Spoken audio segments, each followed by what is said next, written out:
붙어있는데 면이랑 같이. 오늘은 민사소송을 하면서 제가 정말 뼈저리게 느낀 이야기를 하나 해보려고 합니다.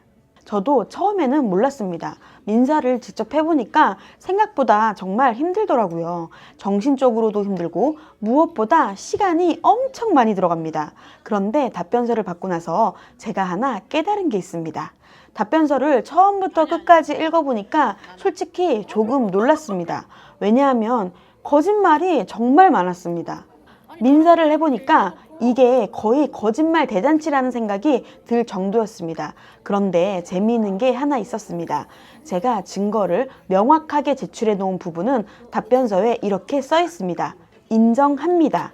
그런데 증거가 없는 부분은 어떻게 되어 있을까요? 전부 부인합니다. 전부 아니라고 합니다. 그걸 보면서 저는 민사소송의 구조를 하나 깨달았습니다. 민사소송은 결국 말싸움이 아니라 증거 싸움입니다. 그리고 또 하나 중요한 게 있습니다. 바로 판사를 설득하는 것입니다. 판사는 이 사건을 처음 보는 사람입니다. 그래서 누가 더 논리가 맞는지, 누가 더 신뢰가 가는지 이걸 보게 되는 겁니다. 그래서 저는 이렇게 했습니다. 제 주장을 길게 쓰지 않았습니다. 정말 한 두 줄 정도로 짧게 정리했습니다. 그리고 그 주장에 대해 증거를 전부 붙였습니다. 민사를 해보니까 느낀 게 있습니다. 주장을 길게 쓰는 것보다 증거 하나가 훨씬 강합니다. 제가 민사를 하면서 깨달은 하나의 전략을 말씀드리겠습니다. 저는 피고의 불법 행위에 해당하는 부분은 처음부터 증거를 명확하게 제출했습니다.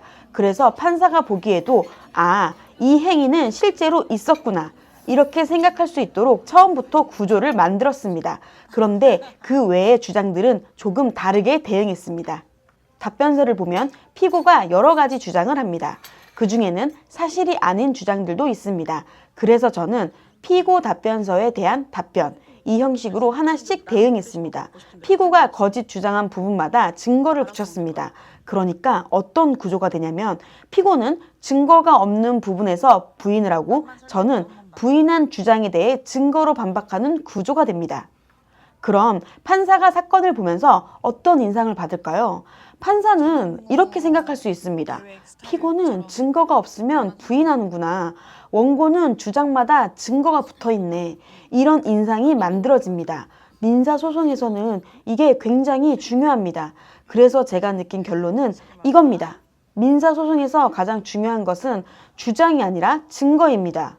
그리고 판사가 사건을 보면서 누가 더 신뢰가 가는지, 어떤 주장이 더 설득력이 있는지 이걸 느끼게 만드는 것이 굉장히 중요합니다.